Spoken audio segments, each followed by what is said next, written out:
G'day guys and welcome back to the JFBS Supercoach channel. And today we're going to go through the best premium options at the power forward position. Obviously there's a couple guys that I would have mentioned in my last video for the small forwards, so check it out if I've gone in more detail with those guys. If you guys haven't checked out the point guard and shooting guard, best premium options in my opinion, also go and check that out. I don't know when I'll be posting the center one, because that's probably the most important one. Leave the best one till last. But yeah, we've got our power forwards today. Just like every other video, I go through my top 10. And then, because I've made these lists like 2-3 weeks ago, my opinion might have changed. And some of these guys in this area may or may not be better than some of the guys in the premium bracket. So if you haven't checked the other videos out, I kind of, where it cuts off from premium was around 14 mil. I think it was just based off the fact that Jalen Brown, who's like a premium to anyone, was like just under 14 mil. So I was like, well, if he's technically not in premium, then what is he doing? But let's just go through my top 10. And number one, he's on my team. It's this man, Giannis Antetokounmpo. He always seems to get better as each year goes on. He doesn't take stupid shots, which is a very, very important thing in NBA Supercoach, considering that they take points off for missed shots. So that will be interesting. And Giannis is a guy that doesn't take dumb shots. He might just pull up from three because he feels like it. But the other thing as well is that the team around him is hot garbage, in my opinion. They've got their point guard, shooting guard, small forward is like, who is it? Well, we can look at the Bucks lineup here. Where's Milwaukee? They've got Miles Turner, who's decent. Bobby Portis, I like. They've got bloody Kyle Kuzma, Porter Jr., Prince, Anthony, Trent Jr. That's their guard position. Like, why? Like, why would you do that? Like, I don't know what the Bucks are doing, but why would you not go for Giannis? He's going to be the main facilitator, considering that those like guards that I mentioned aren't known for facilitating. He's going to have the ball in his hands the most. His usage rate is going to go even more now that Damian Lillard's out. Like, I think he can easily get back up to like Jokic level. Like, Jokic averages a 45. He's averaging a 37. I don't see why you don't go for him. He gets rebounds. He's arguably one of the best defenders in the league, if not the best defender. He can just do it all. Like, perfect. I mean, your shooting is another thing, but he's going to back that up with rebounds and assists. So that's completely fine. Number two, I kind of have a tie. Like, you can interchange either of these two guys. But for this sake, because of the list, I've got Karl Anthony Towns as second. Excuse me. 31.8 average. They got rid of Thibodeau. I forgot what their new coaches call. Who they hired. Oh, Mike Brown. Excuse me. How did I not know it was Mike Brown? And if you watch the NBA, like, the reason why he went up 2 mil is because old mate Thibodeau just played him like 40 minutes a night, and he would be averaging 25 points and like 15 rebounds, which is pretty nuts. So I am not going to go for him because of his price tag. If he was at 15 mil or if he was at 17 mil, I'd probably have a closer look at it. But at 19 mil, no, because Mike Brown's not going to play him 40 minutes a game as well. It's the same. I would have talked about it with Josh Hart in the shooting guards and small forwards video, where their averages are going to go down. Like, they're going to be playing their bench a lot more. Like, I'm probably seeing around maybe similar, but it's definitely going to be less. If you're going to grow after Carl Anthony Towns, this is the player that you're going for. An average of 30 a week. And you're thinking, I reckon you just don't trade him for the whole year. I mean, that's the point, I feel, with Carl. I mean, I'm supposed to be going, what's the best ability? Like, what are they known for? Like, he's a great 3 level scorer, gets rebounds. Like, he is, one of the best bigs in the league. And for that reason, like, for a great reason, his minutes are going to go down. And 31.8 looks good, but unfortunately, no. Number two, like number three, number two was Anthony Davis. The reason why I had him lower just by one is because, injury risk. But if he isn't injury prone, 33.9, very nice looking score. He's going to, now that Kyrie's gone, your potential lineup is looking like D'Lo, Clay, the Flag, Davis, and like Lively. He's going to have the ball in his hands a lot more. Like D'Lo's going to have to do a bit more of a facilitating role. Same with Clay. So he might go up. This might be a good pick. I'm personally not going to go for him because of his injury prone body made of glass. Yeah, so that's basically my whole reason about Anthony Davis. Like, once again, when he's healthy, like one of the best bigs in the league. So I'm not mad. I wouldn't be mad if you went for him, like for fun. But if you're going to take this somewhat competitively, as much as you would if he was completely healthy, I'd take him too. But no, I just can't. Not at this current state of Anthony Davis. Number 4, a bit lower down on this price tag, but it's Bam Adebayo. 6'9", starting center. He's starting to shoot more. Now that Jimmy Butler's gone, the shots are going to go way up more for Tyler Hero and Bam. But Tyler Hero's out for the first couple of weeks of the season, which means Bam Adebayo is going to take quite a few shots. He gets rebounds. He'll get you a few assists. I think for 15 mil, it's pretty good. 15.8, it's not bad.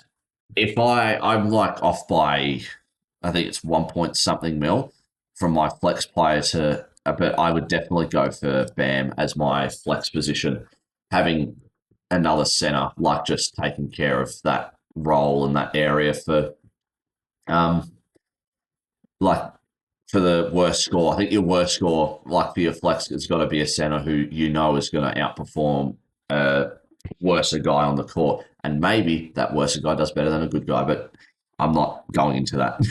So, but yeah, Bam, I would definitely go with him. He's my number 4 on the list. Number 5 is Evan Mobley. You could probably interchange with the next 3 players, depending on what you like. But Evan Mobley, 16.8 mil. I'm not going to go for that price tag. He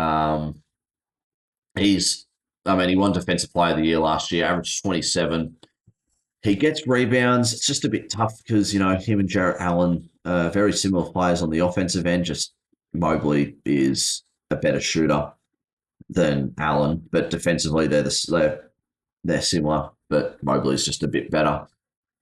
For obvious reasons, he's Defensive Player of the Year, but still, I reckon he's not bad. Like I have him in fantasy. I reckon for maybe 2 years straight. I love having him on my team because I know he can get blocks and steals, and he shoots at an efficient level as well. So, which is what you kind of want in this platform. Number 6, we are going with Alperen Şengün. I'd classify him as a center, so who really cares? But it's pretty good that he's gone down. No, he went down 1.9 and he's back up to 16.3. Don't know that's how. Right, that's okay. I like Şengün. I like how he plays. He's a scorer. You're not going to get much on the defensive end. He scores, he playmakes, he rebounds. That's all you need in that's the basics for a center. It's just what do you ask on the defensive end, which is mostly for these guys. Like that's why you want to pick the forwards that are going to impact the most on the defensive end and potentially get you a block or two. and a lot of rebounds.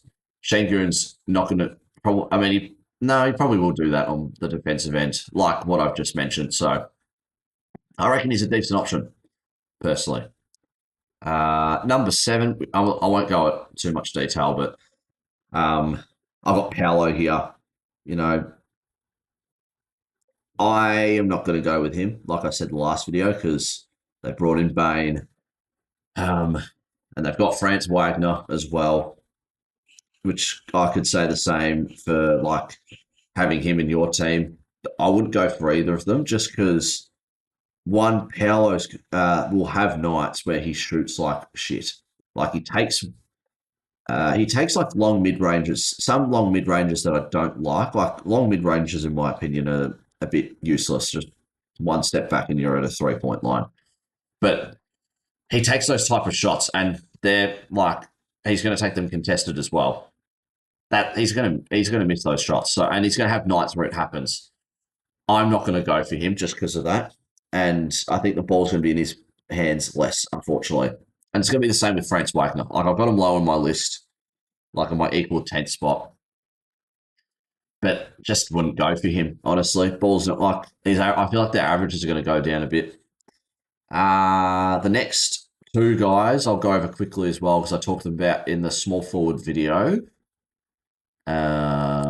Is these two right here, Jalen Johnson and Zion Williamson. We'll talk about Zion considering he's high on the list.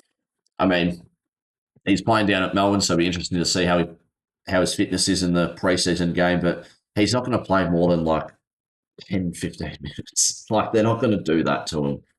He looks like in good shape. If he was never injury prone, he'd be so much higher on my list at the moment. He'd probably be above Mobley or Adebayo, in my opinion. Like, he's a scorer. He doesn't take stupid shots. It's all around the rim. He gets rebounds. He gets blocks. So if you want him to get him for fun, that's great. But I think he might go down in price, maybe. But I also wouldn't be surprised if he was around like the $17, $18 million mark. Go for him if you want. If you can really back yourself and go, I think, or back him in and go, he's going to be healthy and I know it, then fair enough. Take that risk. And I'm all for it. You take that risk because it will reward you later. Jalen Johnson was the other dude I was talking about. The more I think about it, the less I kind of would go for him. Like for 17.2 mil, he's the fourth scoring option, like third or fourth scoring option. Kristaps there, he might lose a couple rebounds, but Kristaps doesn't get many rebounds himself. He'll have the odd game where he gets a lot, but Jalen Johnson, like week in, week out, he'll get at least 8, which is really good. So, but Trey's still the primary ball handler. I can definitely see Jalen Johnson dishing it down the post to Kristaps or just kicking it out to him wide open. So maybe there's a couple assists that way, but yeah, I'm not going to go for him for that price tag the more I really think about it.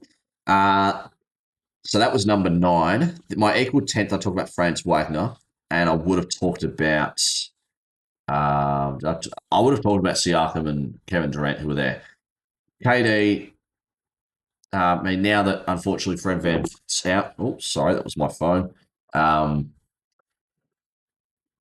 What was I saying? Now that sorry, I was talking about Fred VanVleet. Lost my mind there for a bit. Fred VanVleet's out, won't be playing the whole year, unfortunately. So who's going to take up that point guard spot? They might trade for someone, I reckon.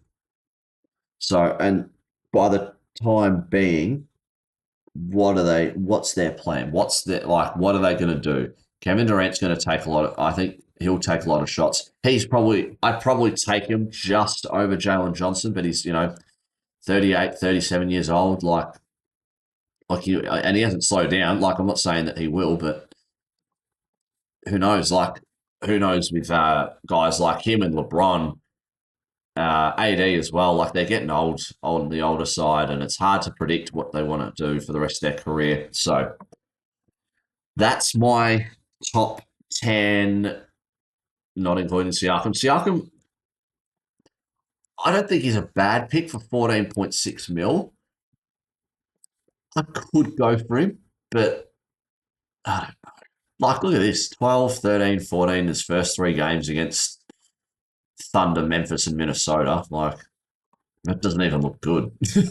So, yeah. Anyways, we can just have a talk about the rest of these primos. LeBron, like I said in the small forward video, go for him if you're confident, but do just mind that he misses about 20 games a year. So just be prepared when he's out. Tatum out for the year. Don't worry about him. Chris Stapps, I'm not touching with a 10-foot pole personally. He's injury prone and he doesn't, in my opinion, offer enough. Like, feel like for a primo center, you're asking more than 23.9. And for 9 mil more, I am 110% taking Giannis, who also plays Washington first game. Just let him play 35 minutes and he will like drop fucking 50 and sorry for my language, 50, like 20 and 10. Anyways, Chris Stapps wouldn't go for him. I said talked about Kawhi Leonard in the last video. Um, it's just difficult how the NBA, like his current situation with his contract and stuff, with that whole Clippers drama. He also doesn't play enough for me to go, yeah, let's get him. So I am not touching him either. Pause. Jaren Jackson Jr., I heard, is out for the first couple of weeks. He would have 110% been up there, but like he doesn't get enough rebounds and he scores, which is great, and he blocks, which is great, but he needs to do more of it. And I feel like with Desmond Bain gone and Zach Edey also out, it would have really helped. So it's unfortunate that he's not going to be playing the first couple of weeks. It's literally just going to be a jar and a bunch of blokes. John Collins, nah. You've got Harden, Beal, Kawhi, if he plays, and Zubats. He's, I think, the fourth or fifth scoring option. He's not going to average more than 13 points, in my opinion.